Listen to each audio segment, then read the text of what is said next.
So I'm sitting out on the porch because it's about the only really fairly light place that we have around the house right now. Inside, it's just eh. Anyway, it's a nice night, and I want to sit outside and listen to the bugs, and figured I'd share a quick little video here. But the moon is out. That's what I'm looking up at right now, the moon. I wanted to tell you a little bit about some of the read-alouds that we are planning on doing this fall, and then the one that we're currently doing. So I have one on order. I think it's the Great Horn Spoon, Big Horn Spoon. I cannot remember the name of it. That one's on order and coming shortly. The next one that we're going to be reading, though, is The House with a Clock in Its Walls. It's one that has a movie coming out shortly. And since we have a dollar theater nearby, I figured we'd take the boys to go see that one later. And with the read-alouds, I've been doing it with the boys, but McKenna listens in sometimes too. Loriana's usually in her classes at the community college. So McKenna's listening. She's upstairs, but she usually has her door open and she's listening, as much as she maybe likes to pretend that she isn't.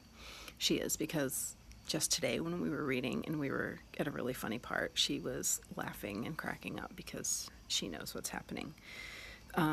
Anyway, so House with the Clock in Its Walls, that's one that we're planning on doing.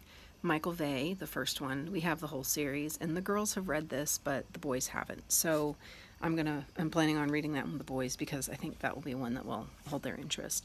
And then the other one that we are reading right now, y'all, if you have middle school boys or girls, this book is hilarious. I need to look and see, it's written by Gary Schmidt. I need to look and see if he has any other books, which apparently he does, because on the cover it says author of Lizzie Bright in the Buckminster Boy, so we may have to get that one to add later on. But this book is hilarious. And by hilarious, I mean I am cracking up, the boys are cracking up, even if they don't want to admit that they think it's funny. I'm cracking up, crying. There are different parts in it. It takes place in 1967. 7th grade boy who, it's from his perspective. And the title comes from, he has to stay after class, or in class, by himself on Wednesday afternoons because it's 1967 New York City, and half of the class is Jewish, and they have weekly religious instruction, so they go off to the temple or a synagogue, and then the other half is Catholic, and they have to go to their weekly religious catechism class, and he's the only one who isn't because he's Protestant. So he has to stay back with his teacher, and he believes that his teacher, Mrs. Baker, absolutely hates him, and then he goes on to show how she hates him. And so each chapter is a month. It covers a month in the school year, so from 1967 to 1968. So it's bringing in like political things that are happening at the time, like what's happening with presidents, what's happening, like Martin Luther King, like they're mentioning all this other stuff. So it's bringing in some different things. Vietnam is mentioned.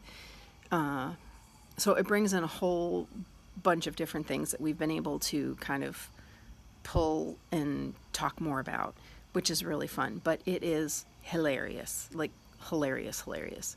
Just from a 7th grade boy. And on Wednesday afternoons, he stays with his teacher behind. And at first she has him doing like little chores around the classroom or around the school and doing things. And then other times they start doing Shakespeare. So around like November or so, I think they start reading a Shakespeare play together and discussing Shakespeare. So they've gone through like Romeo and Juliet, The Tempest, Macbeth.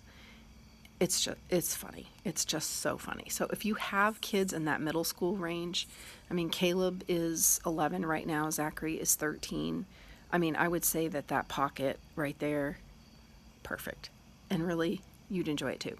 So you got to read it with some fun, not necessarily fun voices, but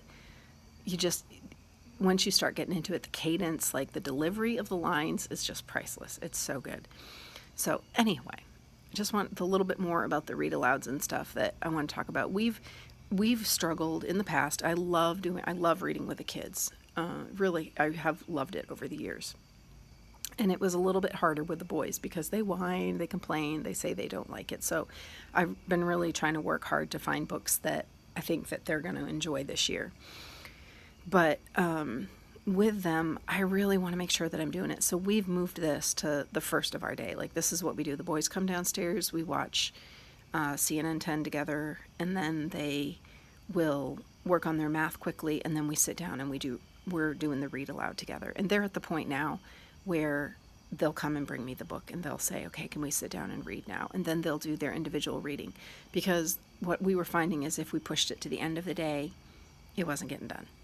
Just because I was tired, I may or may not fall asleep when I'm reading at the time. So moving it to the first thing in the morning was really great, because then we make sure that we're getting our reading in together. And I think the boys, I know that it's made a huge difference this year doing it beginning of the day, because yeah, they're really starting to enjoy it. We're trying to change up our morning routine a little bit and put some of those things that we struggled with and that we had a hard time with. We're trying to put those first thing in the morning.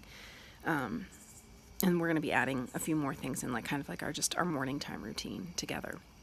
But just wanted to share those with you before the light goes away, because it's already starting to fade more. But I just want to share that with you. So if you're going to pick up a book to read next, I highly, highly recommend The Wednesday Wars. Thanks for watching. This is Yolanta from homeschoolcreations.net.